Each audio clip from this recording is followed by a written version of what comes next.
Watching out for you. A Fox 5 I-Team investigation. We have an I-Team exclusive tonight. One of the two women falsely accused of stealing by a DeKalb County commissioner is speaking out. The false accusation led to allegations of favoritism after police caught Commissioner Stan Watson drinking and driving but made no arrest. Now, one of the women involved tells our senior I-Team reporter Dale Russell her reputation has been damaged. Dale. Deidre, Zarina Ali says what took place that night back in July at the Tanqueray Lounge is still haunting her and her best friend. I just felt very disrespected, By him. By him, the police. Zarina Ali wants you to know it's not all about whether cops gave County Commissioner Stan Watson a break. She wants you to know it's also about how she feels a public official damaged the reputation of two innocent women. I just felt like he shouldn't be getting away with that.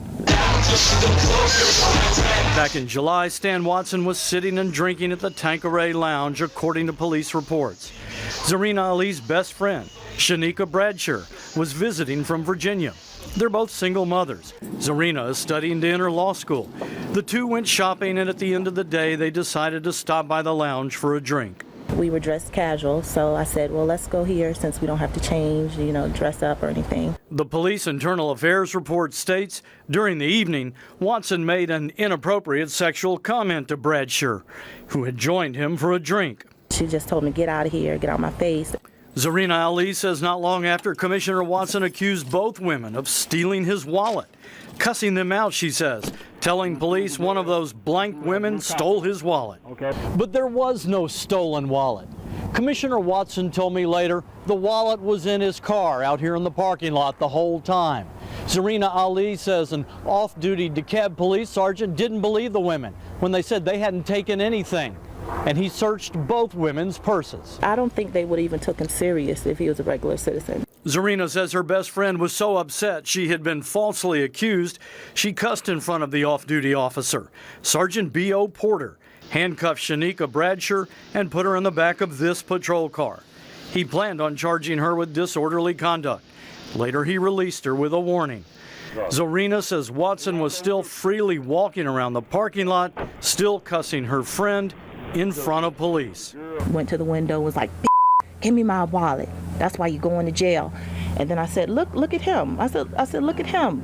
Are you going to charge him? I mean, he's harassing her. On his cell phone, a bar security guard captured Commissioner Watson that night. All you gotta do is get my wallet back and everything will be all right. Zarina says the one-night nightmare is still alive on the internet.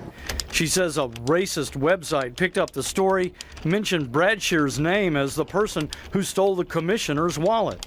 She read that and started crying. I mean, I felt bad for her. Commissioner Watson drove away after police told him not to drive. He was not charged.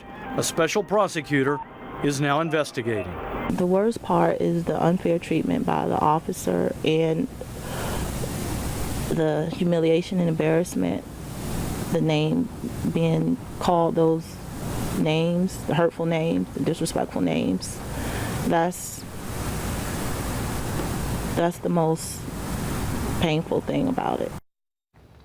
Now, Stan Watson has told me that he's apologized to the voters, his family, and his church. Both of the women tell me that he hasn't apologized to them. Deidre?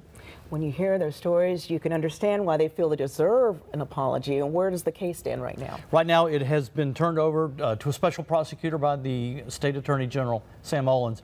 The Prosecuting Attorneys Council now has it. They'll review all the evidence and try to determine, can a charge be made? Can this case be won? What do we do? So it's now in their hands. We'll see what happens. And it's hard to get your reputation back when you've been wronged. Yes, it's tough, especially as you know, when things get out on the internet, they take another whole life. And I think that's one of the things that really got to the women in this case, is the things that were written on some of these websites. Understandably so. All right, thank you, Dale.